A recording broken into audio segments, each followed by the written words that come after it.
चला, जय हिंद बाळा. तुझं आपल्या यूट्यूब चॅनलला आणि तसंच आपल्या विजयपथ एज्युकेशन ॲपमध्ये सहर्ष स्वागत आहे. आपण लगेचच त्या ठिकाणी आपली जी पहिली प्रश्नपत्रिका आहे तिला सुरुवात करणार आहोत. बघ, तत्पूर्वी बघ, या ठिकाणी दीपस्तंभ नवोदय बॅच आपली त्या ठिकाणी सुरू होणार आहे, जिची त्या ठिकाणी मूळ फी जी आहे 1000 रुपये आहे. परंतु त्या बॅचमध्ये आपल्याला फक्त 299 मध्ये प्रवेश घेता येणार आहे. त्या बॅचचे जर वैशिष्ट्य बघितले तर मराठी माध्यम ती स्पेशल बॅच असणार आहे. संपूर्ण विषय अगदी समजेल अशा सोप्या भाषेत आहेत आणि सर्व व्हिडिओ लेक्चर्स कधीही बघता येणार आहेत. चल, या गोष्टी मी तुला नंतर माहिती देणारच आहे. आता आपण तुझी प्रश्नपत्रिका पहिली सोडवली आहे तिचं स्पष्टीकरण या व्हिडिओमध्ये बघणार आहे. तुझे जे सगळे डाऊट असतील, काही प्रश्न पाठीमागं तुला वेगळे उत्तर दिलेले असतील, तर त्या सर्व गोष्टीबद्दल या व्हिडिओमध्ये माहिती भेटणार आहे. त्यामुळे व्हिडिओ त्या ठिकाणी शेवटपर्यंत पाहायचा आहे. ठीक आहे. चल, या ठिकाणी पहिला प्रश्न तुझ्या समोर आहे. भाग 1 बुद्धिमत्ताचा पहिला प्रश्न आपण घेणार आहे की ज्यामध्ये मित्रांनो आपल्याला काय करणार आहे, 1 ते 4 प्रश्न यामध्ये बघणार आहे. याच्यामध्ये काय करायचं माहिती का, ABCD दाखवले आहेत. या 4 आकृत्यापैकी 3 कोणत्या तरी बाबतीत समान आहेत आणि 1 त्या ठिकाणी वेगळी आहे. ती एक आकृती आपल्याला शोधायची होती. बघ, पहिल्या प्रश्नामध्ये जर आपण पाहिलं तर इथे एक ट्रक दिसते, इथं बस आहे, इथं मोटरसायकल, इथं कार आहे. आता या ठिकाणी सगळ्यांनी जर पाहिलं तर या ठिकाणी आपलं उत्तर येणारे पर्याय क्रमांक 3 कारण त्या ठिकाणी आहे मित्रांनो, या सगळ्यांना 4 चाका आहेत, तिला 2च चाक आहेत, म्हणून पर्याय क्रमांक 3 उत्तर आहे.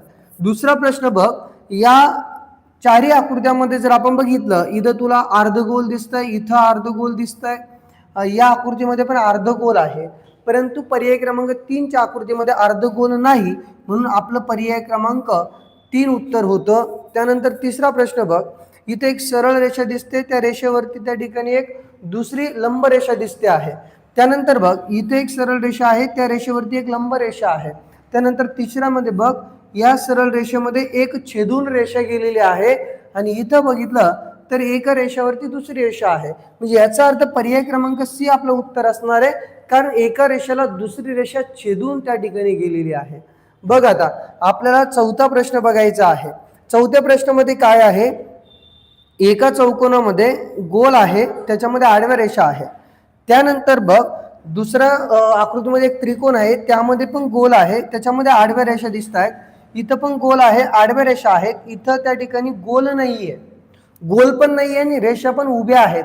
म्हणजे याचा अर्थ आपण जर बघितला तर ही आकृती मधल्या गोल आणि त्यामध्ये असणाऱ्या आडव्या रेषाच्या संदर्भात सारख्या आहेत, परंतु पर्याय क्रमांक 4 आपला वेगळा आहे. ठीक आहे. चल, आता या ठिकाणी पुढे जायचं आहे, आपल्याला पुढे बघायचं आहे. पुढे बघ, भाग 2 मध्ये आपल्याला बघायचं आहे. काय सांगतंय बघ रे भाग 2 मध्ये.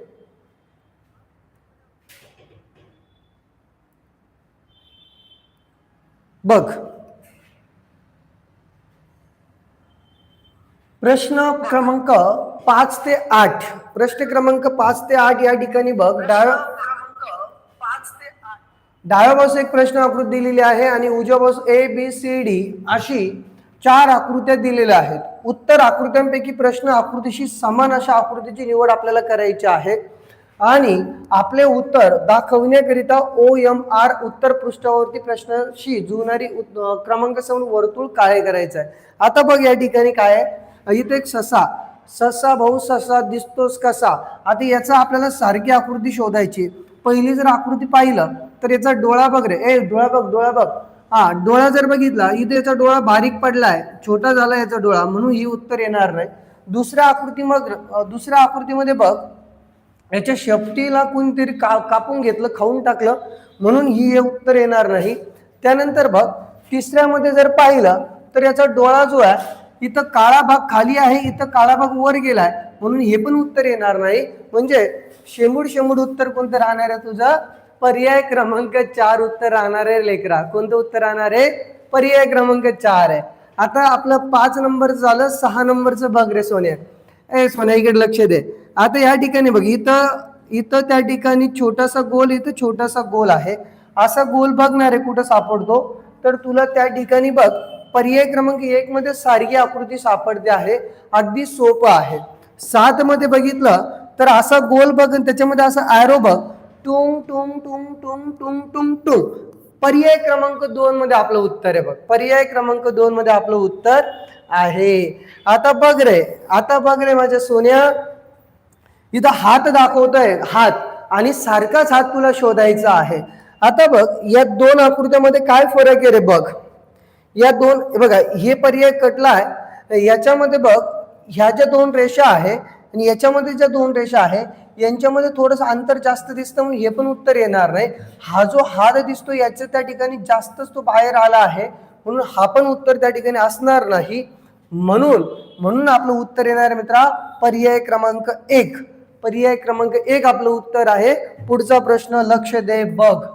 भाग 3 मध्ये बघ, लक्ष दे, इकडं तिकडं बघू नको. तुझ्याकडं आपला प्रश्न संच असला पाहिजे, त्यामध्ये तू काय जांगड उत्तर केला आहे ते लक्षात घे. काय चुका केल्या आहेत त्या पुढच्या वेळेस झाल्या नाही पाहिजे. बघ आता प्रश्न क्रमांक 9 ते 12 मध्ये डाव्या बाजूला एक प्रश्न आकृती दिलेली आहे आणि त्याचा एक भाग लुप्त दाखवलेला आहे. उजव्या बाजूस दिलेल्या ABCD अशा उत्तर आकृत्यावरती विचार करा आणि दिशा न बदलता प्रश्न आकृतीच्या संरचनेत आढळणारे असे प्रश्न आकृतीच्या संरचनेतील लुप्त भागात बरोबर बसेल अशी तुम्हाला आकृती शोधून काढायची आहे माझ्या सोन्या. बघ आधी काय करायची, ही आकृती शोधायची. म्हणजे काय करायचं बघ, इथं असा गोल दिसला पाहिजे, असा गोल इथं आहे, इथं आहे, इथं आहे, सगळीकडे ताण घेऊ नको. इथं बघ हा जो भाग आहे असा असला पाहिजे. मग इकडच्या बाजूने इथं भाग नाहीच आहे म्हणून हे उत्तर येणार नाही. इथं आहे बघा, इथं नाहीच आहे उत्तर येणार नाही, इथं पण हे उत्तर येणार नाही. म्हणजे पर्याय क्रमांक तुझा एकदम सोपं होतं, 2 नंबरचं उत्तर होतं. त्यानंतर लक्ष दे, आता या ठिकाणी ह्या आकृतीला जर बघ असं कंप्लीट आपण करणार आहे, मग असं त्या ठिकाणी बघ इथं दिसतं आहे, इथं नाही, इथं नाही, इथं नाही, म्हणून पर्याय क्रमांक तुझं काय उत्तर येणार आहे, 2 येणार आहे. इथं बघ ना, या आकृतीमध्ये तुला असं शोधायचं आहे बघ रे सोन्या. मग असं कुठं दिसतंय रे तुला, इथं दिसतंय, इथं दिसतंय आणि इथं दिसतंय. बघा हे 2 पर्याय कट झाले तुझे. आता बघ आणखीन इथं काय होतं माहिती का, हा जो भाग आहे हा भाग या बाजूला आला आणि हा भाग या बाजूला आला.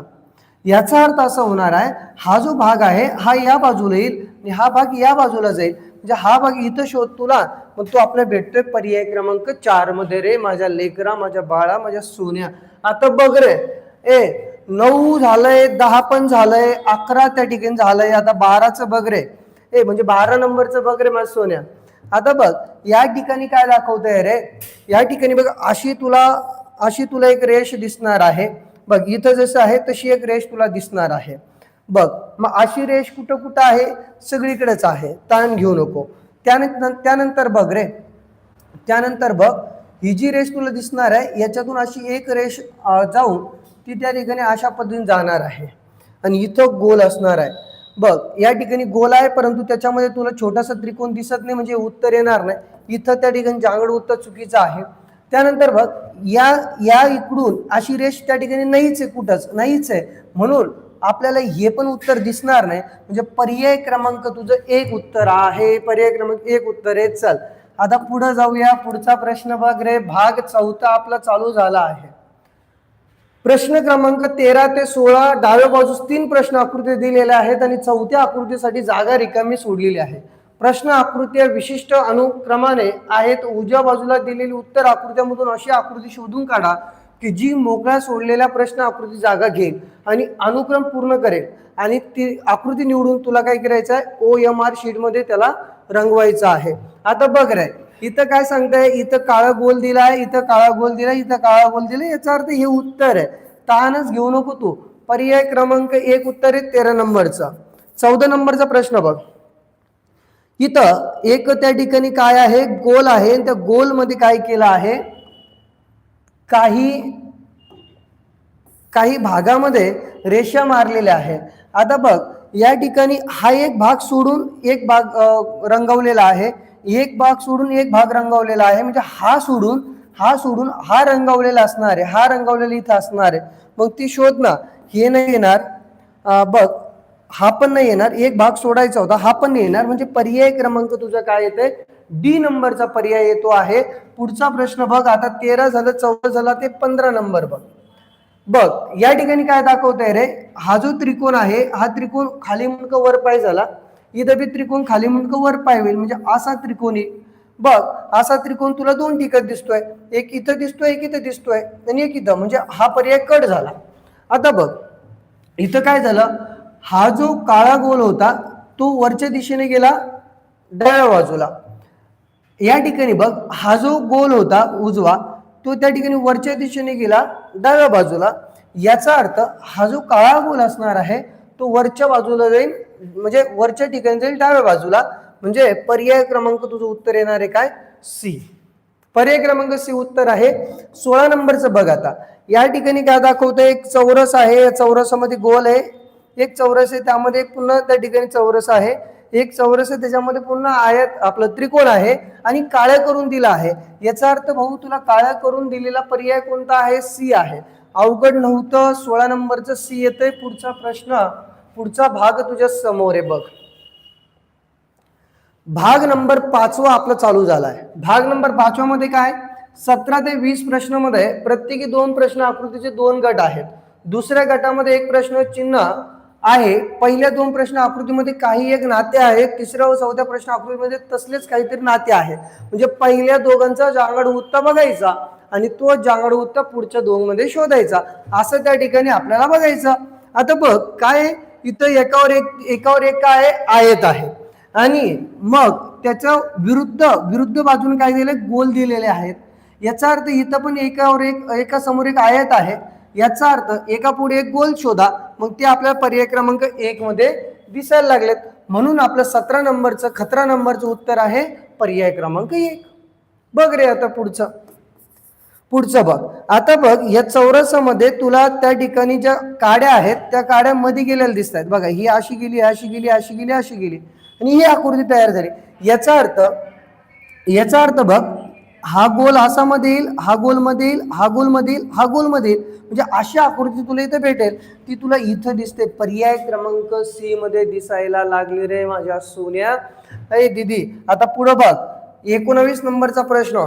आता बघितलं तर काय दिसतंय, इथं 2 गोल आहेत. त्या 2 गोलाला आपण जर घड्याळाच्या काट्याच्या विरुद्ध दिशेने फिरवलं तर असं तयार होतं आणि जो 2 नंबरचा गोल आहे त्याला काळं केलेलं आहे. याचा अर्थ या आकृतीमध्ये पण काय करावं लागेल, घड्याळाच्या काट्याच्या विरुद्ध दिशेने फिरवावं लागेल. म्हणजे हा भाग खाली, हा भाग वरती. याचा अर्थ हा भाग खाली कुठे दिसतो, इथं नाही दिसत, तिथं नाही दिसत, इथं नाही दिसत, इथं दिसतोय आणि दुसरा त्या ठिकाणी काळा करून दिलेला आहे. म्हणजे अशा पद्धतीने आपलं डी नंबरचं उत्तर येतं. 20 नंबरचा प्रश्न बघ आता. आता बघ या ठिकाणी काय दाखवते, एक गोल आहे, त्याचे 2 भाग केले, वरती x आहे, खाली त्या ठिकाणी गोल 0 दाखवला आहे. मग त्यालाच ती रेष उभी केली आणि याला घड्याळाच्या काट्याच्या विरुद्ध दिशेने फिरवलं आहे.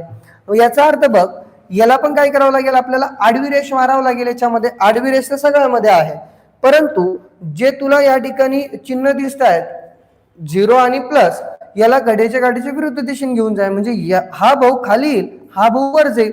मग खाली वर कोण आहे, इथं नाही, इथं नाही, इथं नाही. पर्याय क्रमांक तुझं उत्तर आहे सी.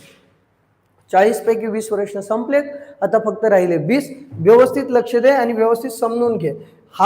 हे प्रश्न जर व्यवस्थित बघितले तर पुढच्या प्रश्नपत्रिकेमध्ये तुझे प्रश्न चुकायचे नाही.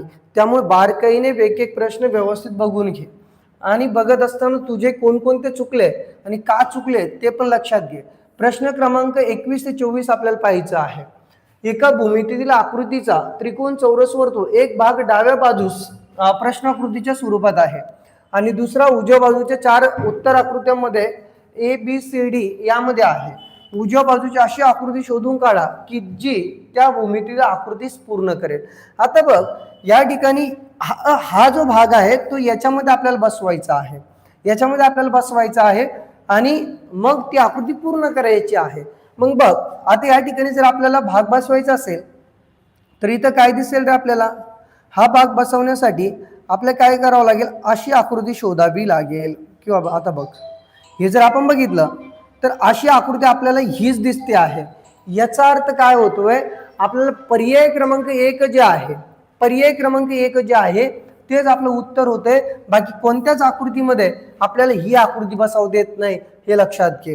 त्यानंतर बघ 21 झालंय, 22 नंबरचं बघ. या आकृतीमध्ये कोणती आकृती बसेल, तर काय कर, असं त्या ठिकाणी, असं या ठिकाणी काय करायचं, असं या ठिकाणी तुला व्यवस्थित पाडून घ्यायचं. बघ इथे एक खाचा दिसतोय, इथं दिसतोय, परंतु याच्यात 2 गोल 2 अंडे आहे म्हणून उत्तर येणार नाही.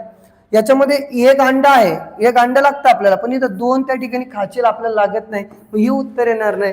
इथं बघ रे, इथं अंडा आहे परंतु खाचे नाहीये, म्हणजे हे पण उत्तर येणार नाही. म्हणजे तुझं उत्तर कोणतं येईल रे, पर्याय क्रमांक 4 उत्तर येईल रे माझ्या लेखा. आता बघ या प्रश्न आपण तुला बरोबर करायचंय, म्हणजे इथं अशा पद्धतीने येईल, दुचुक दुचुक दुचुक. आता आपल्याला काय करायचंय, 2 डोंगर शोधायचे, 2 डोंगर असले पाहिजे. हे बघ इथं त्या ठिकाणी असं गोल अंड आपल्याला लागत नाही, अंड खात नाही आपण. हे पण इथं बघ, इथं बी अंड नाहीये, आणि इथं अशा त्या ठिकाणी एक भिंत आहे, पण आपल्याला ते बी पाहिजे नाहीये. आता इथं बघ या 2 आकृत्यामध्ये जर आपण बघायला गेलो, 2 आकृत्यामध्ये जर बघायला गेलो, तर इथं बघ काय दाखवतंय, 1 2च आपल्या अंडे लागतात. परंतु या ठिकाणी बघ इथं पुन्हा आपल्याला असं दाखवलंय 1 2, आणि आपल्याला बघ ही जी पूर्ण आकृती दिसते ही आपल्याला या ठिकाणी बघ इथंच तयार होताना दिसते, सी मध्ये. पर्याय क्रमांक सी आपलं उत्तर आहे. आता आपल्याला काय करायचं आहे, पुढं जायचं आहे. 1 मिनिट, आता तू पुढच्या प्रश्नाला डोकं लावा. 1 मिनिट, पटापटा आपल्याला प्रश्न बघायचे आहेत.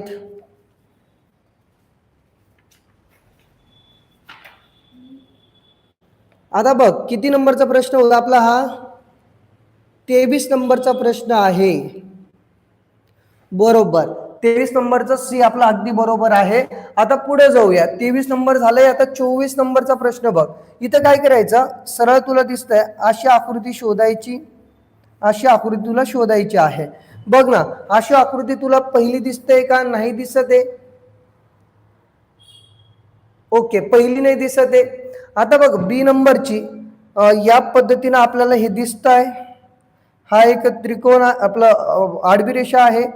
इथं बघ आपल्याला करेक्ट आकृती जी आहे ती बीच भेटते आहे, ती आपल्याला बीच भेटते आहे. 24 नंबरचं त्या ठिकाणी आपलं उत्तर काय येतं रे राजा, बी नंबरचं येत आहे. समजलं का?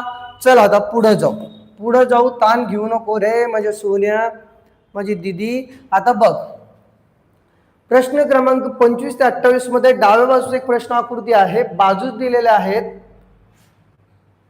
प्रश्न आकृतीचे तंतोतंत प्रतिबिंब असणारी उत्तर आकृती ए बी सी डी अशा 4 उत्तर आकृती उजव्या बाजूस शोधून काढा. एक्स वाय वर आरसा ठेवला आहे, म्हणजे थोडक्यात तुम्हाला आरशातलं प्रतिबिंब शोधायचं आहे. आरशातलं प्रतिबिंब कसं ओळखतो रे, आरशासमोर जर तू उभा राहिला तर काय होतं, तू जर उजवा हात वर केला तर आरशातला व्यक्ती म्हणजे तुझं प्रतिबिंब डावा हात वरती करतं. याचा अर्थ आरशामध्ये जी प्रतिमा दिसते तिची फक्त बाजू त्या ठिकाणी विरुद्ध असते, मग बाजू विरुद्ध शोधायची. आता बघ इथं झेड आहे, झेड मग तुला अशा पद्धतीने दिसेल. मग हे बघ सगळ्या पर्यायामध्ये झेड तसाच आहे, मग झेड क्लिअर आहे. पी बघ, पी असा आहे तर तुला त्या ठिकाणी आरशामध्ये असा दिसेल.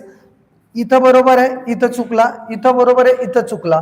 याचा अर्थ 2. आता ए आणि सी मध्येच तुला चेक करायचं. आता जी बघ, जी त्या ठिकाणी सुरुवातीला दिसणार आहे अशा पद्धतीचा तुझा जी असेल.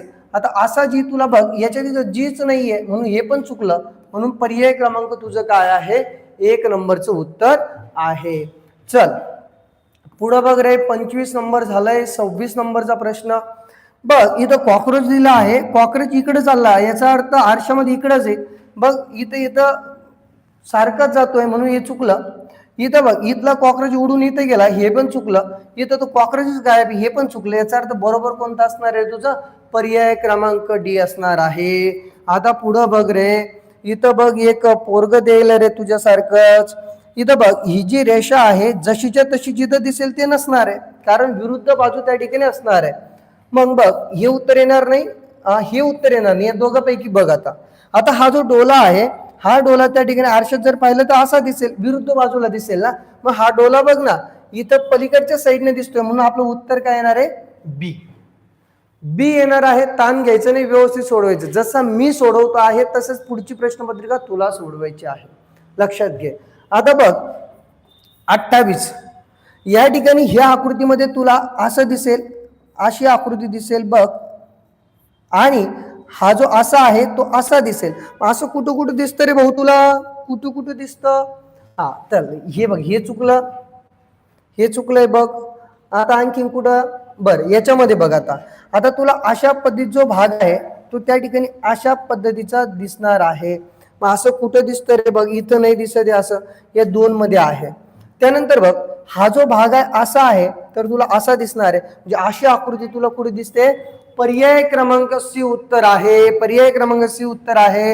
आता पुढे जाऊया. 28 नंबर झाला. आता मित्रा आपल्याला त्या ठिकाणी दलिंदर प्रश्न पाहायचा आहे, ज्यामध्ये मुलं कन्फ्यूज होतात. परंतु कन्फ्यूज होऊ नका, समजून घ्या. काय प्रश्न आहे या ठिकाणी? 29 ते 32 मध्ये डाव्या बाजूकडील प्रश्नाकृती दाखवल्याप्रमाणे एका कागदाच्या घड्या घालून त्याला भोके पाडलेले आहेत आणि ABCD अशा 4 आकृत्या उजवीकडे दिलेल्या आहेत. घड्या उलगडल्यावरती कागद कसा दिसेल तशा उत्तर आकृती निवड आपल्याला करायची आहे.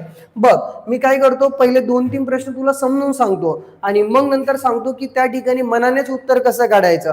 बघ आता पहिलं जे आहे, मी माझ्याकडे कागद घेतो. हे बघ माझ्याकडे कागद आहे. पहिलं उत्तर आपण काढू. बघ हा कागद त्या ठिकाणी संपूर्ण आहे. पहिल्यामध्ये काय केलं, तू वरती त्याला असं फोल्ड केलं, लक्षात घे. आणि सुरुवातीला काय करायचं, तुझा सराव करत असताना अशा कागदावरती सराव करायचा, तेव्हा तुला उत्तर जमतील. नंतर काय करायचं, अशा या बाजूला त्या ठिकाणी त्याला आपण फोल्ड केलं, जसं प्रश्नात दिसतंय तसं आपण करत जाणार. नंतर काय केलंय माहिती का, त्याला पुन्हा खालून वरती असं त्या ठिकाणी काय केलंय, फोल्ड केलेलं आहे. आता बघ फोल्ड केल्यानंतर काय केलं, या ठिकाणी हा जो काळा भाग दिसतो आहे त्याला आपण कापून घेतलं.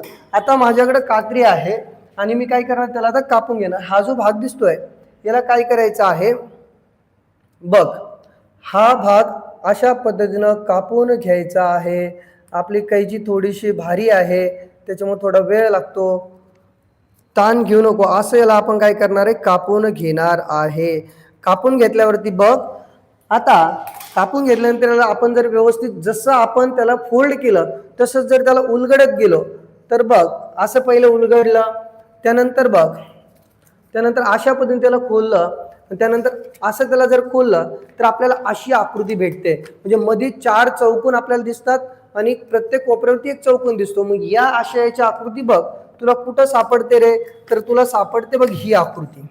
बघ ही आकृती आणि ही सेमच आहे जी तुमच्या समोर मी करून दाखवलं. म्हणजे पर्याय क्रमांक त्या ठिकाणी तुझं उत्तर काय येणार आहे, सी उत्तर येणार आहे. मग तू म्हणशील की सर आता आम्ही पण अशी कागद घेऊन जायचे का? ठीक आहे, जर घेऊन जाऊ दिलं तर शक्य असेल तर घेऊन जा, ठीक आहे. नसेल तर काय करायचं, असं तू जर जास्तीत जास्त सराव केला तर तुझं मनाने पण याचं उत्तर येऊन जातं. लक्षात घे. आता पुढचा प्रश्न बघ. पुढचा प्रश्न आपण आता मनाने सोडून त्याचा पुढचा आपण एक कागदाच्या सहाय्याने सोडू. आता बघ काय केलंय, एक कागद घेतला, त्याला फोल्ड केलं, त्यानंतर त्याला पुन्हा या बाजूने फोल्ड केलं आणि या ठिकाणी 2 गोल दिसत आहेत. आता लक्षात घे, जसं या ठिकाणी तुला फोल्ड केलं तसंच त्या ठिकाणी काय कर, त्याला ओपन कर.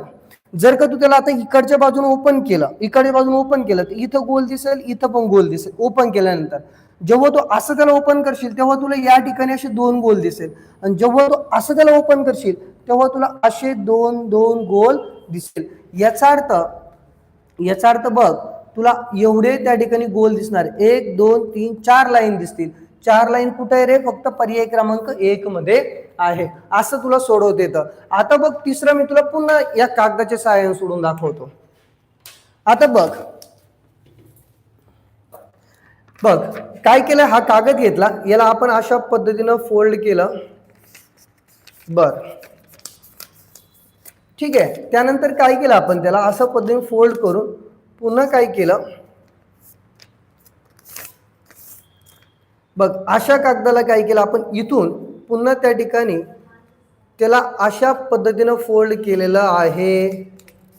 मग असं जेव्हा तो होतो ना तेव्हा त्याला त्या ठिकाणी काय केलंय, कात्रीने कापलंय 2 ठिकाणी. बघ पहिले या बाजूला म्हणजे इथं कापलंय, अशा पद्धतीने त्याला आपण कापून घेणार आपण. ताण घेऊ नको, लक्ष दे, बोलू नको. बघ आणि त्यानंतर इथं त्या ठिकाणी आपल्याला पुन्हा कात्रीने त्याला कापून घ्यायचं आहे. ठीक आहे, बोलू नको, लक्ष दे. आणि नंतर काय केलं माहिती का, इथं आपल्याला त्याला कापून घ्यायचं आहे. असं कापून घ्यायचंय, जसं दाखवलंय तसं कापून घ्यायचं रे सोन्या. आता बघ, कापून घेतलं. माझ्या बोटालाच कापून घेतो काय मी आता.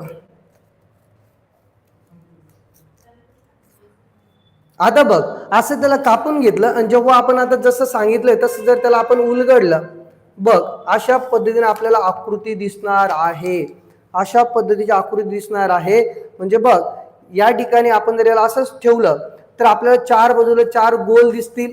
चार बाजूला चार गोल इथं आहे, इथं पण आहे, इथं नाही, इथं नाहीये. परंतु तेवढंच वरती थांबत नाही आपली गाडी. या ठिकाणी चार रेषेवरती आपल्याला अशा पद्धतीचे आयत पण दिसले पाहिजे, जे पर्याय क्रमांक 1 मध्ये दिसत आहेत. पर्याय क्रमांक 1 ला मॅच होणारी बघ ही आपली आकृती आहे. टून टुडून टुरुडुरुडू. आता पुढे जाऊ आपण.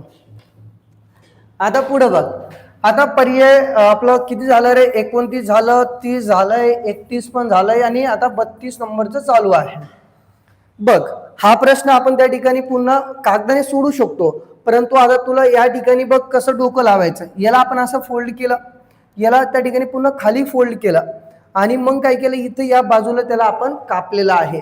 या ठिकाणी त्याला कापलेलं आहे. याचा अर्थ जेव्हा आपण त्याला आता वरती उलगडणार, दोन ठिकाणी कापलेलं, एक या बाजूला आणि एक या बाजूला. जेव्हा आपण त्याला वरती उलगडणार तेव्हा बघ या बाजूला आणि या बाजूला त्या ठिकाणी गोल असणार.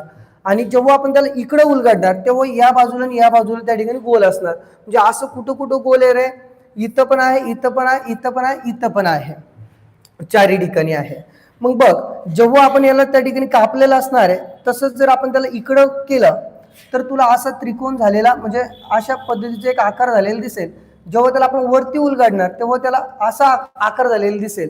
आणि जेव्हा आपण ह्या पूर्ण भागीकडे उलगडणार तर असाच भाग तुला पुन्हा झालेला दिसेल. म्हणजे दोन आकृत्या तुला त्या ठिकाणी असणार आहे, दोन आकृत्या असणार आहे. म्हणजे पर्याय क्रमांक तुझं उत्तर कोणतं येणार आहे, बी उत्तर येणार आहे. याच प्रश्न आपण पुन्हा कागदाच्या सहाय्याने करून बघू, उत्तर काय येतं आहे ते समजून घेऊ. आता बघ, पहिलं काय सांगितलंय तुला, या ठिकाणी फोल्ड करायचं. असं फोल्ड आपण केलंय, त्यानंतर वरून खाली फोल्ड करायचं, करून घेतलंय. त्यानंतर पुन्हा या बाजूने काय करायचं, त्याला पुन्हा फोल्ड करायचं आहे. बघ, घेतलंय करून, काही हरकत नाही.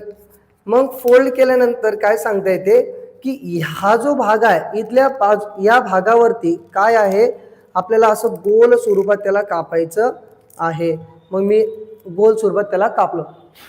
आता बघ, इथं काय सांगताय, ह्या कोपऱ्यावरती त्याला आपल्याला कैचीने कापून घ्यायचं आहे. मग या भागावरती आपण काय करणार, त्याला असं कैचीने कापून घेणार. लक्षात घे, या भागावरती कैचीने कापून घेणार. Okay okay okay okay. अरे पडलं, एक मिनिट. आणि बघ, आता असं कापून घेतल्यानंतर काय करायचं, त्याला ओपन करत चालायचं. मग आपण असं ठेवलंय, पहिले आपण असं त्याला पहिले आपण त्याला असं ओपन करणार. असं ओपन केल्यानंतर त्या ठिकाणी त्याला वरच्या साईडने ओपन करणार आणि नंतर मित्र असं ओपन करणार.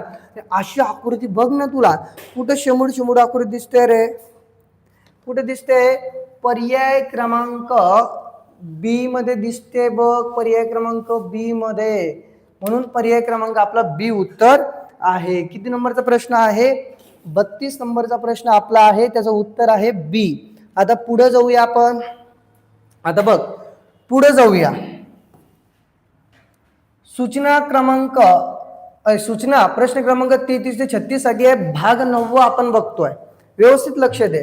आता ह्या आकृत्या दिलेल्या आहेत डाव्या बाजूला, त्या आकृत्यांनी मिळून तयार झालेली आकृती शोधायची. खूप सोपा आणि साधा प्रश्न आहे.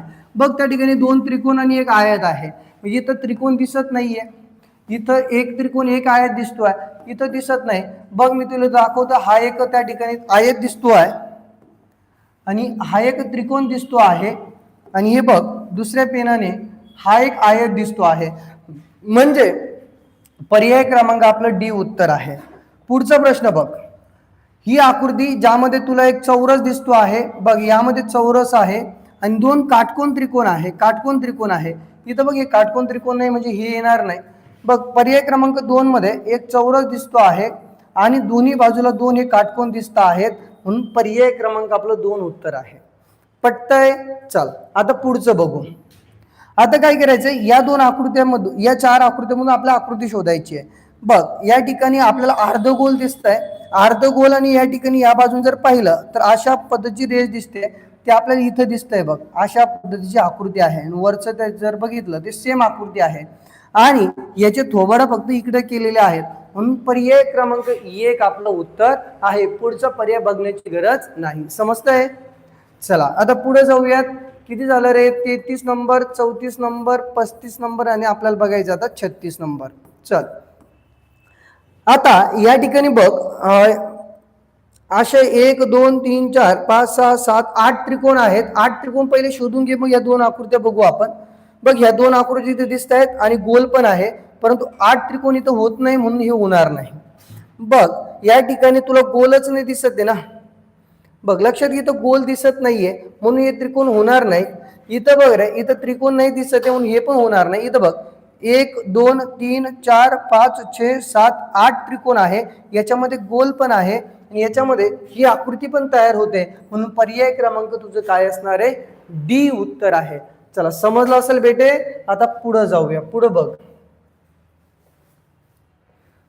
भाग 10 मध्ये काय आहे? सूचना प्रश्न क्रमांक 37 ते 40 मध्ये डाव्या बाजूस एक प्रश्नाकृती दिली आहे आणि ABCD अशा 4 उत्तराकृती उजव्या बाजूस दिलेल्या आहेत, जिच्यामध्ये प्रश्नाकृती लपलेली व जडवलेली आहे. अशी उत्तराकृती निवड. तुला ओमर उत्तर पृष्ठावरती प्रश्नाशी जुळणाऱ्या क्रमांक समोर उत्तर काय कळायचे आहे. लक्ष दे. आता ही आकृती तुला शोधायची आहे. बघ तू जर इथं व्यवस्थित जर पाहिलं असेल तर तुला आकृती सापडली असेल, मग पर्याय क्रमांक एच त्याचं उत्तर होतं. त्यानंतर बघ ही आकृती तुला शोधायची आहे. जर आपण याच्यामध्ये पाहायला गेलो तर ही आकृती आपल्याला शोधता येते, परंतु इथं त्या ठिकाणी बाण दिसतोय म्हणून हे उत्तर येणार नाही. इथं बघ, इथं जर आपण बघितलं अशा पद्धतीने जर गेलो तर इथं पण आपल्याला इथं बाण दिसतोय म्हणजे हे पण उत्तर येणार नाही. त्यानंतर बघ इथं जर आपण बघितलं तर अशा पद्धतीने आपल्याला ती आकृती शोधता येते, म्हणून पर्याय क्रमांक सी आपलं उत्तर आहे. नंतर बघ हा जो भाग आहे तुला या ठिकाणी शोधायचा आहे. तो भाग जर तू बारकाईने बघितला असेल तर इथं तुला सापडला नाही, तुला त्या ठिकाणी इथं सापडू शकतो. बघ इथं अशा पद्धतीने तो भाग आहे, म्हणून पर्याय क्रमांक सी तुझं उत्तर होतं.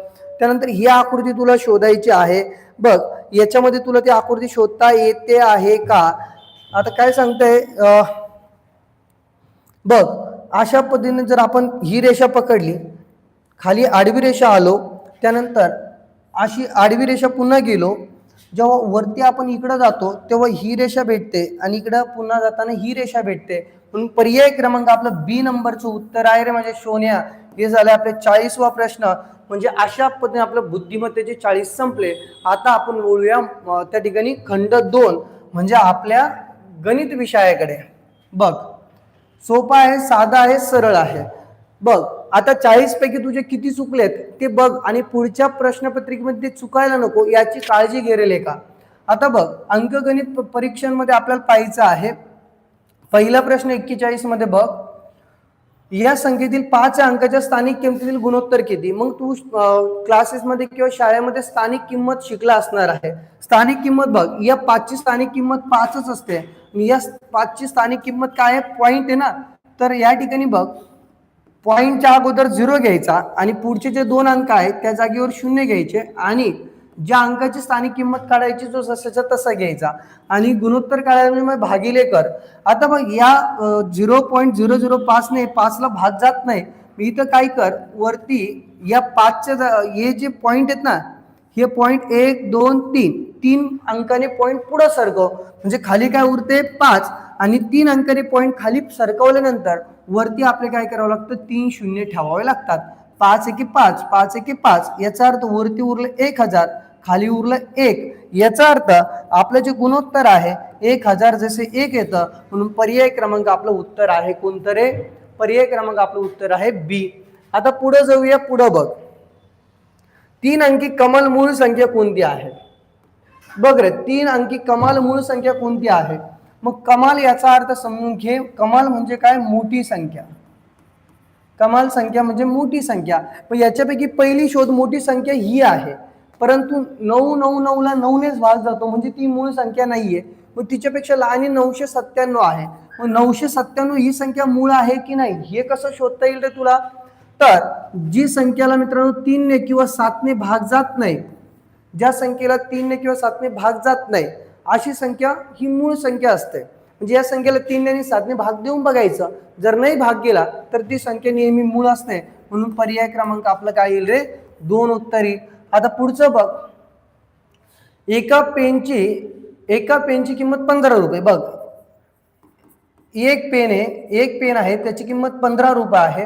एक डझन पेनची किंमत, एक डझन म्हणजे 12, तर 12 पेनची किंमत 140 रुपये आहे. बरं, 12 पेनची किंमत 140 रुपये आहे. तर रमेशने 41 पेन खरेदी केले. आता 41 पेन जर खरेदी केले असेल तर 41 मध्ये किती डझन होतात? तर बघ, 41 भागिले जर एक डझन म्हणजे 12, तर 41 भागिले जर 12 केलं, 12 एक 12, 12 त्रिक 36. याचा अर्थ 41 जर आपण फोड केली तर त्यामध्ये आपल्याला भेटते 3 डझन पेन आणि एक्स्ट्रा म्हणजे शिल्लक पेन भेटतात 5. 3 डझन आणि 5 पेन आपल्याला आहे. मग एक डझन त्या ठिकाणी केवढ्याला आहे रे? 140 रुपयाला. मग या ठिकाणी 3 गुणीला जर 140 केलं तर तुझं उत्तर काय येईल? 14 एक 14, 14 दोन्ही 28, 14 त्रिक 42. म्हणजे या ठिकाणी 42 घे आणि 0 जशाच्या तसा. म्हणजे 3 डझन पेनाची किंमत 420 रुपये आहे. आणि 5 पेन जे आहे, 5 गुणिले एका पेनाची किंमत 15 रुपये, म्हणजे गुणिले 15 कर, 15 5 75. 420 आणि 75चा जांगड गुत्ता कर रे. 420 आणि 75चा जांगड गुत्ता जर केला तर आपलं उत्तर काय येईल रे? 495 येईल. आणि 495 म्हणजे पर्याय क्रमांक 1 आपलं उत्तर होतं. सोपा प्रश्न होता, व्यवस्थित समजून घे आणि अशा प्रश्नांचा सराव जास्त कर. 15ची बेरीज व्यस्त संख्या कोणती? मग बेरीज व्यस्त संख्या म्हणजे कोणती रे मित्रा? तर ज्या संख्येचं मित्रांनो उत्तर जे आहे 0 येतं, ज्या संख्येचं उत्तर 0 येतं त्याला व्यस्त संख्या म्हणतात. मग 15 मध्ये यापैकी कोणती संख्या मिळवली असता उत्तर 0 येईल? तर 15 मध्ये आपण जर -15 ही संख्या मिळवली तर उत्तर 0 येतं. म्हणून पर्याय क्रमांक सी आपलं उत्तर आहे. आता पुढचा प्रश्न बघ, 1/4 चे वर्गमूळ किती? बघ, 1/4 चे वर्गमूळ किती? मग 1 चे वर्गमूळ 1, 4 चे वर्गमूळ 2. मग बघ, 2 ने त्या ठिकाणी 1 ला भाग जात नाही म्हणून 0 घेऊन पॉईंट घेणार, म्हणजे इथे 0 येणार. बे 1 बे, बे 5 10, 0.5. 0.5 त्या ठिकाणी काय उत्तर आहे? पर्याय क्रमांक 2 उत्तर आहे. आता बघ, पुढचा प्रश्न तुझ्या समोर आहे, याचं उत्तर बघायचं आहे. बघ, 3 गुणिला 3 गुणिला 5 गुणिला 5 चे वर्गमूळ किती? काय कर, वर्गमूळ काढायचं म्हणजे या सगळ्यांना वर्गमूळात टाक. मग बघ काय करता येईल? 3 त्रिक 9 गुणिले 5 5 25. 9चं वर्गमूळ जर काढलं तर 3 येतं आणि 5चं वर्गमूळ जर काढलं, 25चं वर्गमूळ जर काढलं तर 5 येतं. दोघांचा गुणाकार कर, 3 5 15. पर्याय क्रमांक सी उत्तर येत आहे. सोपं उत्तर होतं. पुढचा प्रश्न बघ, 1/2 अधिक 1/4 अधिक 1/8 अधिक 1/16. मग या ठिकाणी छेद समान नसेल तर छेद समान करून घ्यायचा, हे आपल्याला अपूर्णांकाच्या बेरजेमध्ये शिकवलं आहे. मग छेद समान करण्यासाठी आपण काय करतो? लसावी पद्धतीने लसावी काढतो. मग इथं बघ, या सगळ्यांचा लसावी किती आहे? 16 आहे. सर काढून दाखवा ना. मग बघ ना रे, काढून दाखवतो. बघ, या सगळ्यांना कोणत्या संख्येने भाग जातो? 2 ने. बे 1 बे, बे 2 4, बे 4 8, बे 8 16. बघा, या सगळ्या संख्येला पुन्हा 2 ने भागतो. इथं काही नाही म्हणजे 1 आहे. बे 1 बे, बे 2 4, बे 4 8. बघ, इथं काही नाही म्हणजे 1 घ्या. या पुढच्या 2 संख्येला 2 ने भागतो. बे 1 बे, बे 2 4. आता बघ, इथं पण 2 ने भागतो. इथं जसे तसे 1 बे 1 बे. बघ, बे 2 4, 4 2 8, 8 2 16. याचा अर्थ 16 ही लसावी झाली. याचा अर्थ या सगळ्या अपूर्णांकाच्या जागेवरती आपण खाली काय घेणार? 16 घेणार. पण आता काय कर, 2 गुणिला 8 जर केलं तर 16 येतं, म्हणून वरती पण 8 ने त्या ठिकाणी 1 ला गुणायचं. मग 8 1 8. 4 गुणिले 4 केलं तर 16 येतं, म्हणून वरती पण 4ने आपण गुणणार, म्हणजे 4 1 4. मग बघ 8 गुणिले 2 केलं तर 16 येतं, म्हणजे 1 गुणिले 2 कर, बे 1 बे, अधिक 16 1 16 जर केलं तर 16 येतं, म्हणजे 1 गुणिले 1 करावं लागेल, म्हणजे इथे येईल 1. वरच्यांची बेरीज कर, 8 आणि 4 12 आणि 2 14 आणि 1 15, म्हणजे 15/16 आपलं उत्तर आहे. टुन टुन टुन टुन धुन धुन धुन, पर्याय क्रमांक 2 उत्तर आहे. आता पुढे जाऊया आपण. बघ रे सोन्या, पुढचा प्रश्न तुझ्या समोर आहे. पुढील पैकी कोणती लहानात लहान संख्या 11/5 या अपूर्णांकाच्या छेदात मिळवावी? मिळणारा अपूर्णांक छेदाधिक अपूर्णांक होईल. छेदाधिक अपूर्णांक म्हणजे ज्याचा मोठात मोठा छेद येऊ शकतो असं आपल्याला सांगितलं जातं. मग आपण या ठिकाणी बघ 5 6 7 9 जर बघितले, यापैकी 6 पर्याय आपण जर घेतला, 11/5 अधिक 6 जर केलं तर 11/11 येतं, आणि या ठिकाणी उत्तर तुझं 1 येतं. लक्षात घे. मग याचा अर्थ आपण जर इथं छेदामध्ये 6 मिळवला तर आपला पूर्णांक भेटतो, म्हणून छेदाधिक अपूर्णांक तो होत नाही, म्हणून 11/5 मध्ये आपल्याला 5 जर मिळवले तर 11/10 होतं. याचा अर्थ या ठिकाणी 11/10 छेदाधिक अपूर्णांक आहे, आणि छेदाधिक अपूर्णांक तयार कसा झाला? 5 मिळून झाला, म्हणून पर्याय क्रमांक कोणतं उत्तर आहे? 1 नंबरचं उत्तर आहे. आता पुढचा प्रश्न बघ. ह्या ठिकाणी बघ 0.1252 भागिले 2.3. आता काय करायचं? पॉईंट काढून टाकायचं. वरच्या संख्येमध्ये 1 2 3 4 5 ने पॉईंट जर काढला तर आपल्याला वरती काय भेटेल? 12,052 भेटेल. मग खाली पण 5 अंकांनी पॉईंट काढावं लागेल, परंतु इथं अंक दिसत नाही, मग एकच अंक दिसतोय. मग राहिलेले 4 कोण घेणार? तू 0 घेणार, म्हणजे खाली काय येतं? 23 आणि पुढे येईल 4 0. आता बघ काय करे, सध्या या संख्येला तू असं लिहू शकतो 12052, इथं खाली 23 गुणिले एकावरती किती शून्य ठेव? 4 शून्य ठेव.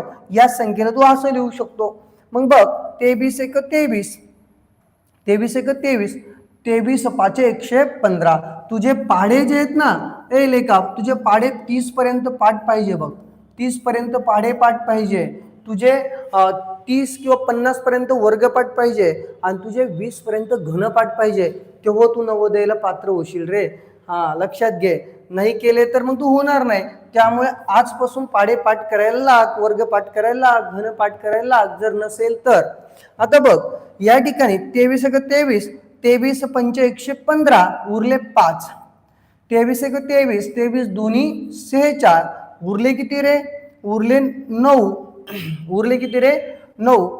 23 1 23, 23 दोन्ही 46, 23 चौक 92, म्हणजे इथे किती येईल? 4 येईल. म्हणजे याचा अर्थ पुढे काय आलंय? 524. 524 भागिले किती येईल? 10,000. मग या ठिकाणी बघ ना, हे जर 4 शून्य काढून टाकायचे तर 4 अंकाने त्या ठिकाणी डाव्या बाजूला पॉईंट घ्यावा लागेल, परंतु सरी तर 3च अंक आहे, म्हणून इकडच्या बाजूने एक शून्य वाढून टाकायचा आणि इथं पॉईंट घ्यायचा, म्हणजे 0.0524 हे आपलं उत्तर येणार आहे. आणि ते आपलं उत्तर कोणतं आहे? पर्याय क्रमांक आपलं सी उत्तर आहे. समजलं करे तुला? चल, समजलं असेल तर पुढचा प्रश्न बघ. पुढचा प्रश्न बघ. 9035 4.09 या संख्येच्या 9च्या स्थानिक किमतीतील किती फरक आहे? आता 9च्या स्थानिक किमतीतील फरक आपल्याला पाहायचा. आता बघ इथं 9 आहे, 9 मग इथं किती शून्य येईल? 4. 1 2 3 4.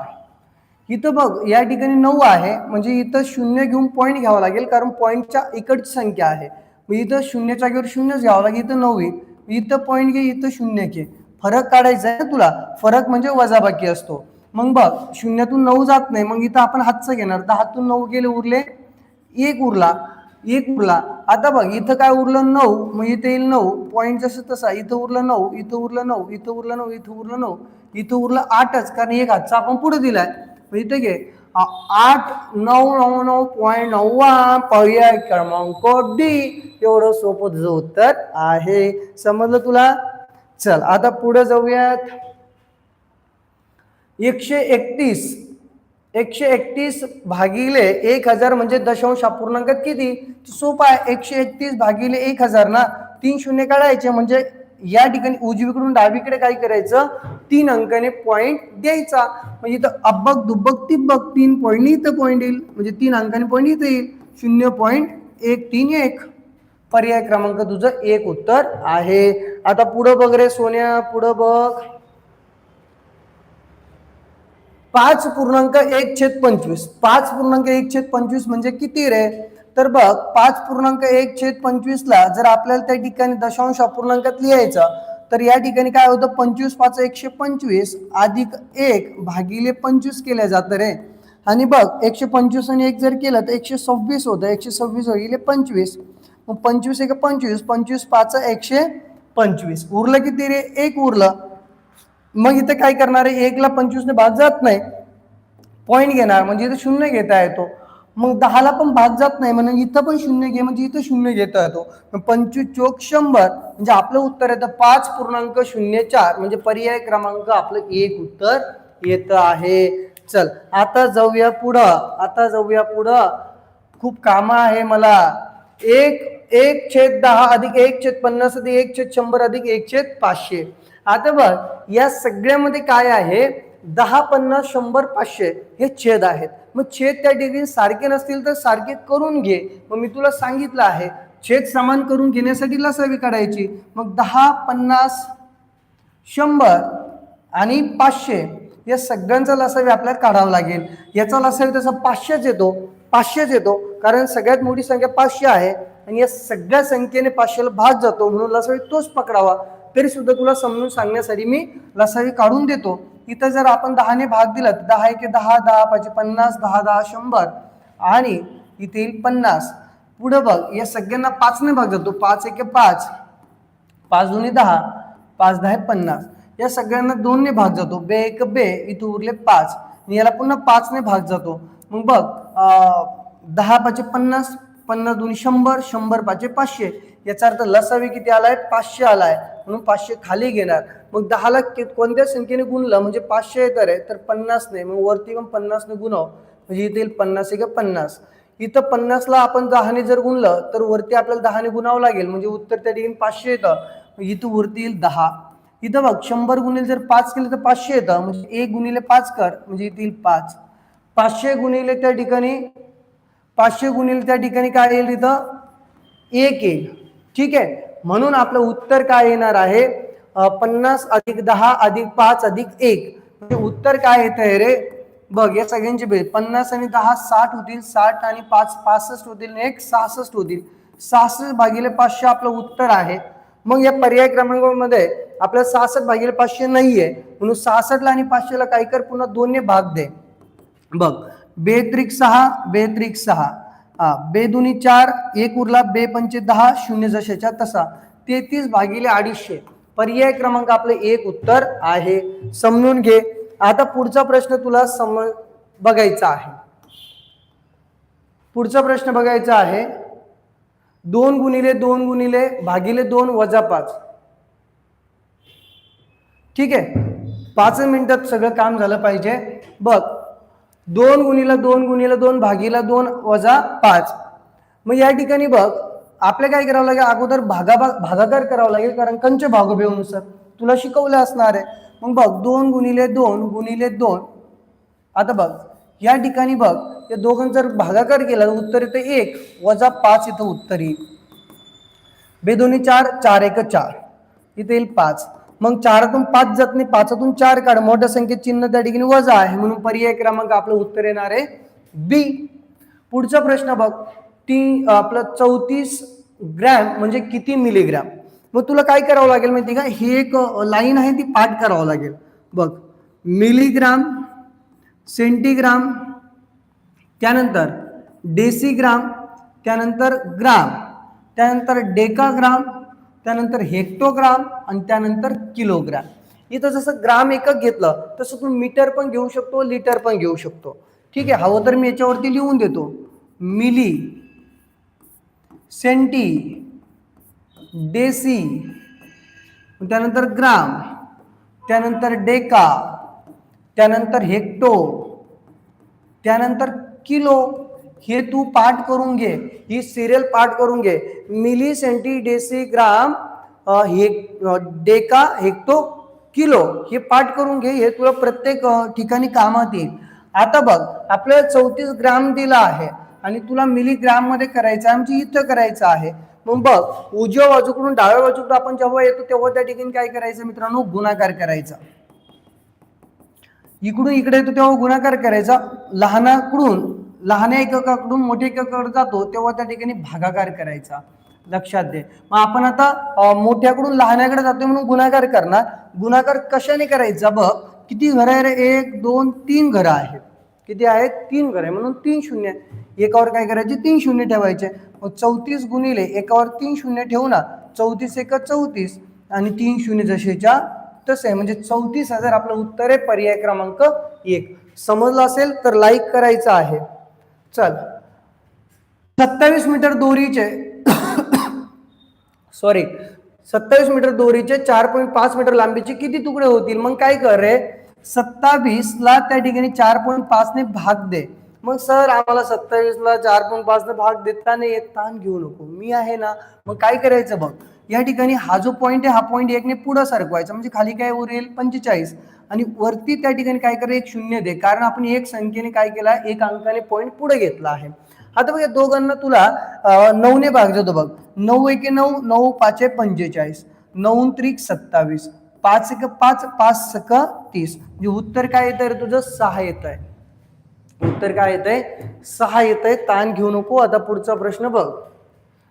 स्नेहलने एक खेळणी 1600 रुपयाला खरेदी केली आणि 970 रुपयाला मित्राला विक्री केली, तर व्यवहारात नफा झाला की तोटा? बघ, मग या ठिकाणी त्याने काय केलं, खरेदी 1600 रुपये केली आणि बधीरनं त्या ठिकाणी 970 रुपयाला विकून टाकलं. म्हणजे जास्त पैशाला घेऊन कमी पैशात विकलं, म्हणजे तोटाच होणार आहे ना. खरेदी किमतीपेक्षा विक्री किंमत जर कमी असेल तर त्या ठिकाणी तोटा होतो. तोटा होतो म्हणजे हे नफ्याचे ऑप्शन त्या ठिकाणी कट झाले. बरोबर आहे. आता बघ, मग कितीचा तोटा झाला, तर 1600 मधून काय करावं लागेल तुला, 970 रुपये वजा करावं लागेल. म्हणजे खरेदी किंमत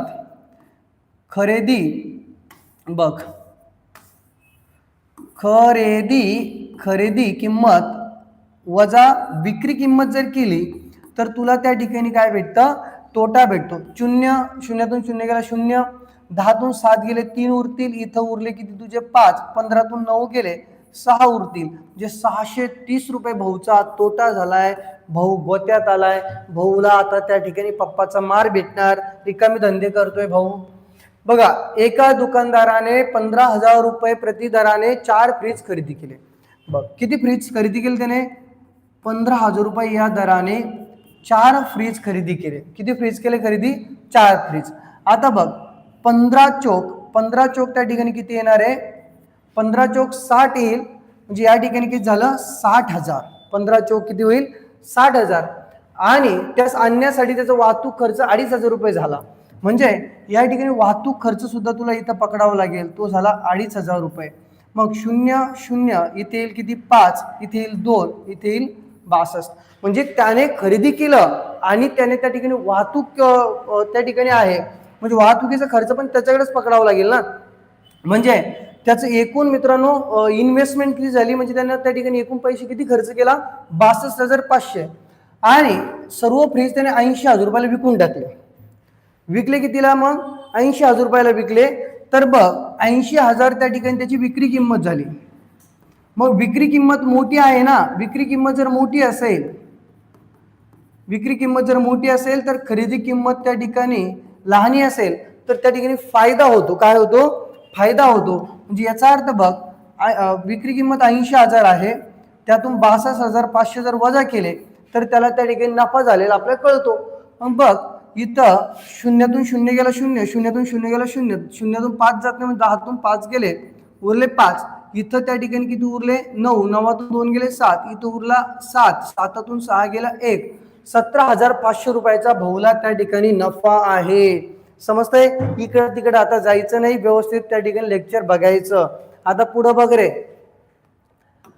59 एका चौरसाची परिमिती 48 सेंटीमीटर आहे. चौरसाच्या दुप्पट क्षेत्रफळ असणाऱ्या आयताचे असून आयताची रुंदी 16 मीटर असेल तर आयताची लांबी किती असेल? लक्षात दे, चौरसाची परिमिती किती दिली आहे, एक चौरस आहे त्याची परिमिती म्हणजे चारही बाजूंची बेरीज किती आहे, 48 आहे.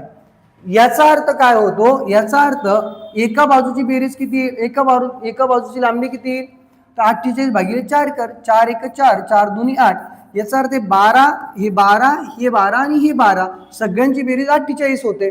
मग बघ चौरसाचं क्षेत्रफळ काढून घे. मग चौरसाचं क्षेत्रफळ बघ, चौरसाचे क्षेत्रफळ बरोबर काय येतं रे, बाजूचा वर्ग.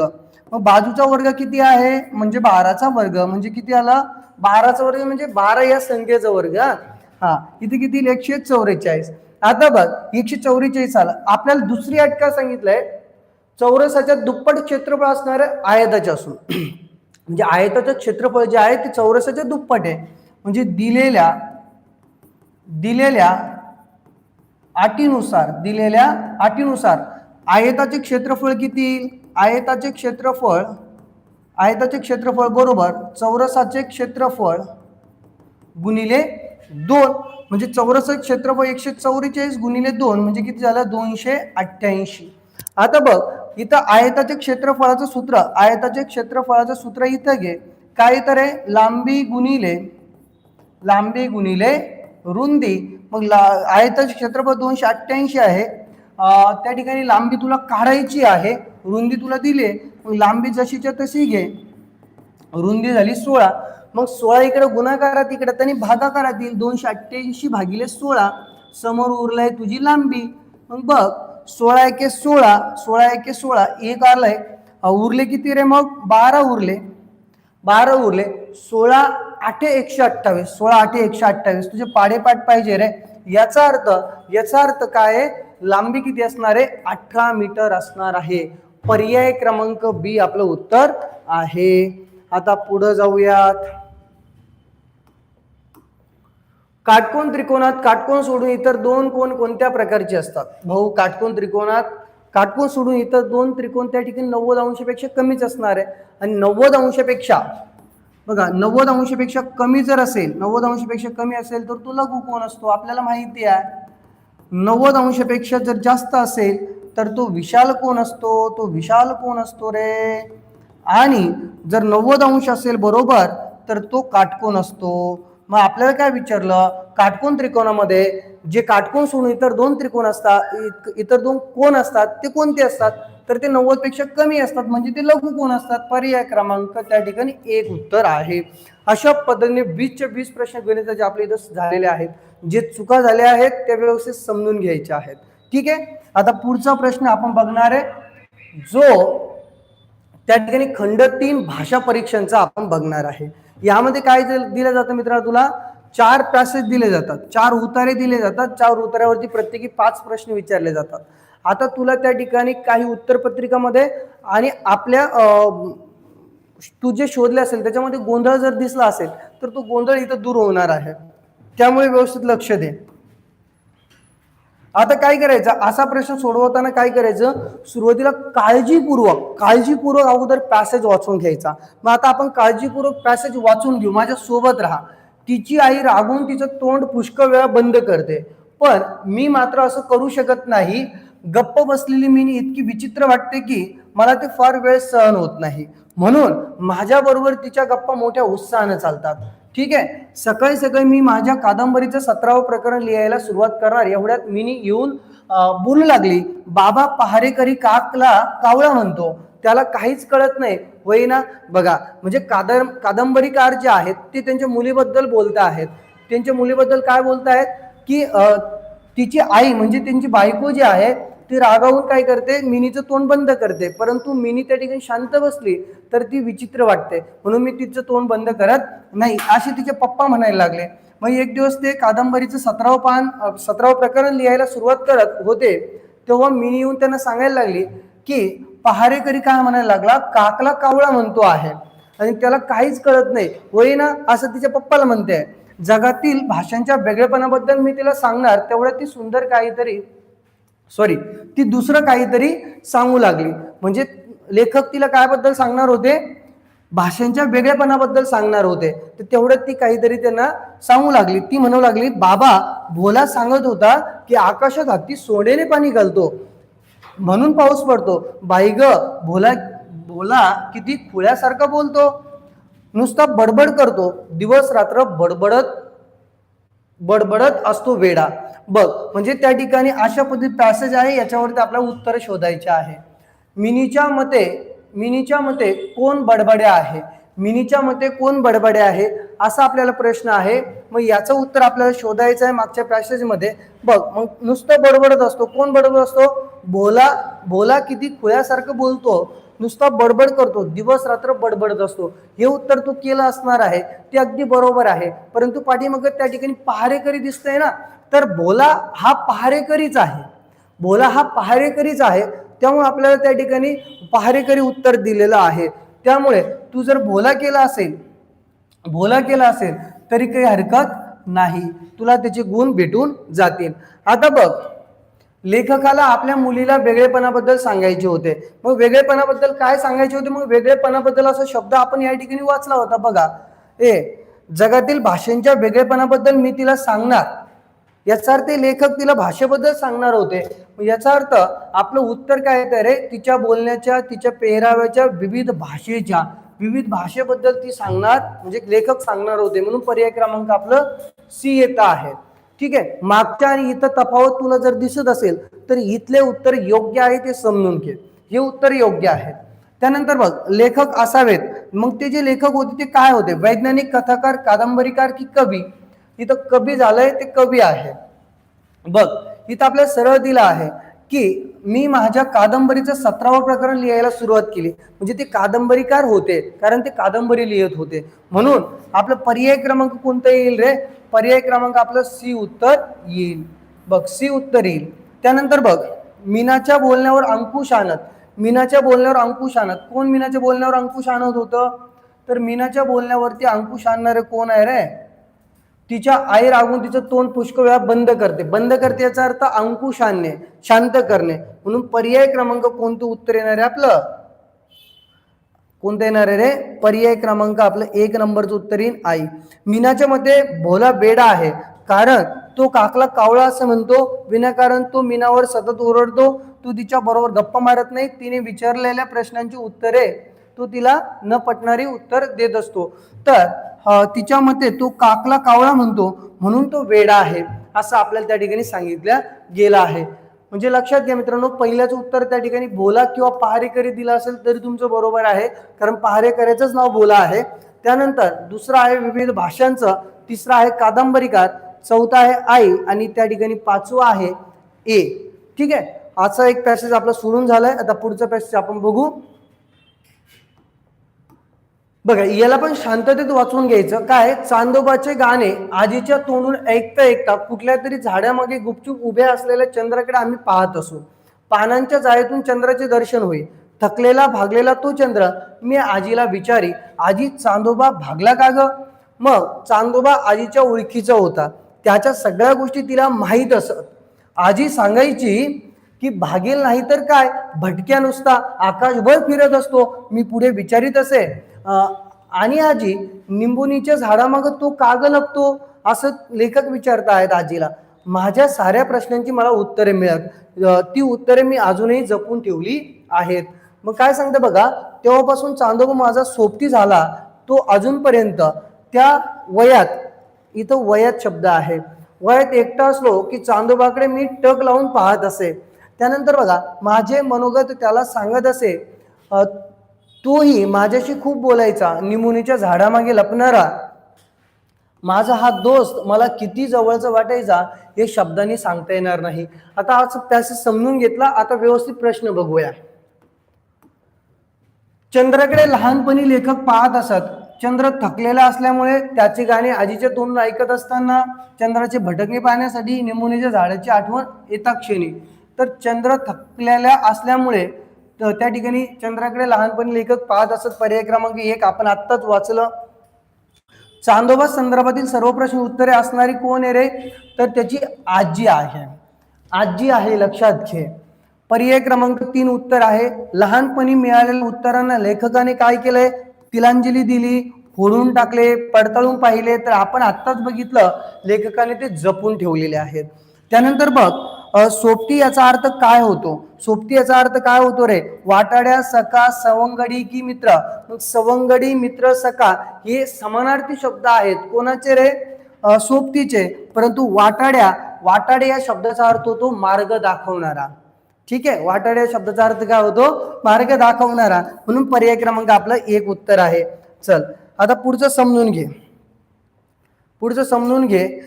थकलेला चंद्र कोणत्या झाडामागे लपत? थकलेला चंद्र आंब्याच्या, निंबुनीच्या, नारळाच्या की चाफ्याच्या? तर आपण आत्ताच बघितलं, निंबुनीच्या झाडामाग लपला ग बाई चंद्र, हे त्या ठिकाणी तुम्ही लहानपणी ऐकलं असेल, इथं पण तेच दिलंय. म्हणून अशा पद्धतीने आपले उत्तर होते. आता पुढे जाऊया. पुढचा पॅसेज पण व्यवस्थित वाचून घ्यायचा, शांत त्या ठिकाणी दिमाग ठेवायचा आणि वाचून घ्यायचा. बघ, भारतीय डॉल्फिन हा आता एक नष्टप्राय जीव आहे. एकेकाळी ते गंगा, ब्रह्मपुत्र आणि महानदी या नद्यांमध्ये विपुलतेने म्हणजे खूप जास्त सापडायचे. आता त्यांची संख्या खूपच कमी झालेली आहे. आता असे सांगतात की गंगा आणि ब्रह्मपुत्र या नद्यांमध्ये ते जवळजवळ 5000च्या संख्येने आढळतात. जगात इतरत्र आढळणाऱ्या समुद्री अथवा नदीतल्या डॉल्फिनपेक्षा हे निराळे आहेत, वेगळे आहेत. हे आंधळे भासतात, म्हणजे हे थोडक्यात आंधळे आहेत असं सांगितलं जातं. पण निसर्गाने एक उल्लेखनीय रीतीने त्यांची या कमतरतेची भरपाई केलेली आहे. परंतु आंधळे जरी असले तरी मित्रांनो, त्यांना त्या ठिकाणी निसर्गाने एक उल्लेखनीय अशी गोष्ट दिलेली आहे. ती कोणती आहे? त्यांची श्रवणशक्ती अत्यंत विकसित व उच्च दर्जाची असते. म्हणजे ते खूप चांगल्या पद्धतीने ऐकू शकतात. अशा तऱ्हेने ते ध्वनीच्या साह्याने विचारण करण्यास सक्षम बनतात. म्हणजे इकडं तिकडं जाण्यासाठी ते सक्षम बनतात. त्यांच्या कवटीचा वरचा भाग विलक्षण प्रकारे कपाच्या आकाराचा असतो आणि तो त्यांना प्रतिध्वनीच्या माध्यमातून स्थान निश्चित करणारे ध्वनी निर्माण करण्यात मदत करतो. म्हणजे अशा पद्धतीने ध्वनी तो निर्माण करू शकतो, ज्याच्यामुळे त्या डॉल्फिनला कुठं पण जाता येतं, पुढच्या अडथळे त्या ठिकाणी समजून घेता येतात. त्यानंतर बघ, तोच या सस्तम प्राण्याला सूक्ष्म पदार्थ ओळखण्यास आणि त्यांच्यामध्ये फरक करण्यास सक्षम बनवतो. उदाहरणार्थ, डॉल्फिन जिवंत मासा, मेलेला मासा आणि अगदी मृत मासा व नकली मासा यांच्यातील फरक करू शकतो. एवढं मित्रांनो निसर्गाने त्याला किमया दिलेली आहे. आता आपण प्रश्नाची उत्तर बघू. बघ, काय प्रश्न आहे पहिला? डॉल्फिन आंधळे असून विचरण करण्यास सक्षम असतात. याचे कारण असे आहे की ते वस्तूवर ध्यान एकाग्र करतात, असं काही दिलं नाही. निसर्ग त्यांना मार्ग शोधण्यास मदत करतो, असं काही नाही. त्यांची श्रवणशक्ती उच्च दर्जाची असते, हे आपण बघितलं. हे बघ रे, त्यांची श्रवणशक्ती उच्च दर्जाची असते, म्हणून मित्रांनो ते त्या ठिकाणी काय करतात? आंधळे असूनही विचरण करण्यास सक्षम असतात. मृत या शब्दाच्या विरुद्धार्थाचा शब्द कोणता आहे? मृत म्हणजे मेलेला, म्हणजे इथं नकली येणार नाही, विकसित येणार नाही, काय येईल तुझं? जीवित. मृतच्या विरुद्धार्थी विचारला म्हणजे जीवित येईल. आता बघ, या उत्तरात वापरलेला विचरण या शब्दाचा येथील अर्थ काय आहे? इथला अर्थ म्हणजे वाक्यातला थोडक्यात आपल्याला उत्तरातला अर्थ विचारला. मग विचरण म्हणजे काय? समूहाला पुढे घेऊन जाणे नाही, पाण्यातून मार्गक्रमण करणे, पुढे जाणे व चालणे, जहाजातून प्रवास करणे. म्हणजे तिन्ही पण उत्तर येणार नाही. आपलं उत्तर येणार आहे पाण्यातून मार्गक्रमण करणे. हा इथला अर्थ. इथला म्हणजे कोणता? हा वर्गातला का? नाही रे सोन्या, आपल्या परिच्छेद मधला अर्थ आपल्याला म्हणजे विचारला आहे. बी उत्तर येईल. डॉल्फिनच्या अतिविकसित श्रवणशक्तीची स्पष्ट कल्पना येते. मग बघ, तो नदीमध्ये विचरण करतो यावरून, तो मालकाला ओळखतो यावरून, तो पोहून पार जातो यावरून, तो जिवंत मासा किंवा मृत मासा यांच्यातील फरक सांगू शकतो यावरून. पर्याय क्रमांक आपला 4 उत्तर आहे. सगळ्यात शेवटची लाईन तुम्ही वाचली असणार आहे. या उत्तराला शोभेल असे शीर्षक द्यावे. नदीतले मासे, मासे नाही ते डॉल्फिन आहे. दुर्मिळ डॉल्फिन, आंधळे डॉल्फिन आणि भारतीय डॉल्फिन. मग तुम्हाला काय शोभेल असं? तर शोभेल असं कोणते? भारतीय डॉल्फिन. कारण ते भारतामध्ये गंगा, ब्रह्मपुत्र, महानदी या नद्यामध्ये आढळतात. म्हणजे अशा प्रकारे आपल्याला परिच्छेद क्रमांक 3 चे उत्तर देता येईल. आता शेवटचा परिच्छेद क्रमांक 4 आहे. समजून घ्यायचा. बघ, अलीकडेच माझ्या आईचे काका आम्हाला भेटायला आले. ते एक निवृत्त कर्नल आहेत आणि काहीसे निसर्गवादी सुद्धा आहेत. ते आणि मी पक्ष्यांबद्दल बोलत होतो आणि त्यांनी मला एक विलक्षण गोष्ट सांगितली. कशाबद्दल बोलत होते? पक्ष्यांबद्दल. कोलकात्यामध्ये त्यांच्या बागेत एक कुरण असून त्याच्या एका बाजूस उंच झाडे आहेत. या झाडांच्या सावलीमध्ये ना गवत उगवणार ना फुले, म्हणून काकांनी ती तोडून टाकायचे ठरवले. यापैकी एका झाडावर एका कावळ्याच्या जोडीने घरटे बांधले होते. हे कुणालाच माहीत नव्हते. जेव्हा फांद्या जमिनीवर कोसळल्या तर कोसळल्यानंतर तेव्हा घरट्याचे आणि अंड्याचे तुकडे तुकडे होऊन गेले. मग बघ, त्यानंतर आपल्या हानीबद्दल आक्रोश करण्यात समाधान न मानता बाबा आणि आई कावळ्यांची सूड घोषित केला. त्यानंतर आठवड्याच्या आठवडे जेव्हा जेव्हा कोणीही बागेत त्या ठिकाणी दिसायचे तेव्हा तेव्हा कावळे चोचीने आणि पंजाने हल्ला चढवायचे. छोट्या काळ्या लढाऊ विमानांप्रमाणे ते झेप घ्यायचे आणि कधी कधी रक्तही काढायचे. बघा अशा पद्धतीचा पॅसेज समजून घेतलं. आता उत्तर बघू. आता उत्तर बघ रे. प्रश्न क्रमांक 76 निसर्गवादी असल्या कारणाने निवेदकाचे काका झाडे तोडून टाकत होते. मग मला सांगा, जर ते निसर्गवादी असेल तर झाडे तोडणार का रे? नाही. कारण वेगळं होतं. तिथले जे बाकीचे झुडपे होती, बाकीचे फुलं वगैरे होती किंवा बाकीचे गवत वगैरे तिथे उगायचं, ती उगत नव्हतं सावलीमुळे, त्यामुळे ती तोडली गेली होती. परंतु ती झाडे तोडत नव्हते. कावळ्यांकडून झडपले गेले, बागेत फुले उगू देत नव्हते, कावळ्यांविषयी बोलत होते. पण निसर्गवादी असल्या कारणाने निवेदकाचे काका पक्ष्यांविषयी बोलत होते. म्हणजे इथं कावळ्यांविषयी बोलत होते. पर्याय क्रमांक 4.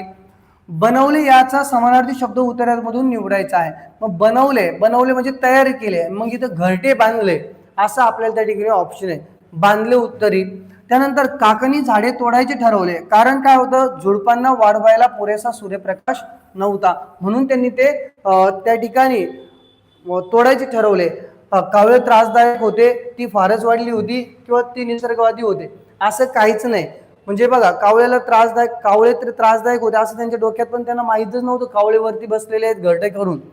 कावळ्यांची तुलना केली आहे फुलांशी आणि झाडांशी, बाबा आणि आईशी, लढाऊ विमानांशी. बघा शेवटच्या 2 ओळीमध्ये तुम्हाला काळ्या लढाऊ विमानांसारखे ते त्या ठिकाणी हल्ला करायचे असं दिलं आहे, म्हणून पर्याय क्रमांक काय येतं?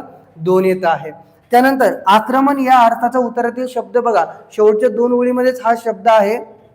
आक्रमण यासाठी हल्ला शब्द आपल्याला त्या ठिकाणी दिला आहे. पर्याय क्रमांक काय आहे? 3 नंबर आहे. अशा पद्धतीनं बघ रे बाळा, आपले पूर्ण जे प्रश्न आहेत, असे पूर्ण जे प्रश्न आहेत संपलेले आहेत. बघ पुढचं त्या ठिकाणी प्रश्नपत्रिका अगोदर सोडवायची आणि मग नंतरच व्हिडिओ बघायचा. नंतर पहिले व्हिडिओ बघशील आणि मग प्रश्नपत्रिका सोडशील असं त्या ठिकाणी रिकामे काम करू नको. पहिले व्यवस्थित प्रश्नपत्रिका सोडव आणि मग आपला व्हिडिओ बघ. त्यानंतर बघ, तू जर का त्या ठिकाणी व्हिडिओ बघायचा नसेल तर तुला याची PDF पण आपल्या याच्यामध्ये भेटणार आहे. यामध्ये सर्वचे सर्व गणित सोडवलेले आहेत. जर तुला व्हिडिओ आवडला असेल तर तुझ्या वर्गामध्ये जो ग्रुप असतो त्याच्यापर्यंत तुला पोहोचवायचा आहे आणि आपल्या बुक बद्दल, आपल्या पुस्तकाबद्दल सुद्धा इतर मुलांना कळवायचं आहे. आपलं बुक ज्यांना पाहिजे असेल त्यांनी या नंबरवरती काय करायचं आहे? कॉल किंवा मेसेज करायचा आहे. महाराष्ट्रामध्ये कोणत्याही जिल्ह्यामध्ये आपल्याला पुस्तक पोहोचवता येते. या नंबरवर तुम्ही कॉल करा. थांबू आपण. जय हिंद, जय महाराष्ट्र.